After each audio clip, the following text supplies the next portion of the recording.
Assalamu alaikum guys, my name is Mohammed Arshman and today I am going to talk about cleanliness. Cleanliness is necessary for health. Dirt is the mother of ill health. It causes diseases.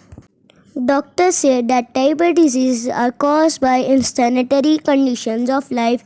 Diseases like typhoid, stomachache, dysentery and heart problems are caused by dirty tables and impure water.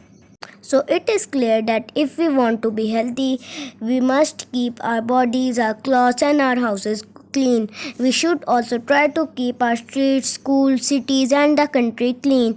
We should not eat food from the bazaar.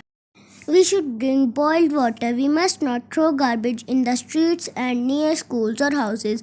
Our religion also emphasizes on cleanliness. It is said that cleanliness is half faith. So our body cleanliness leads to cleanliness of mind and soul. We should try to clean our hands before taking meals. Thanks for watching. Like and subscribe.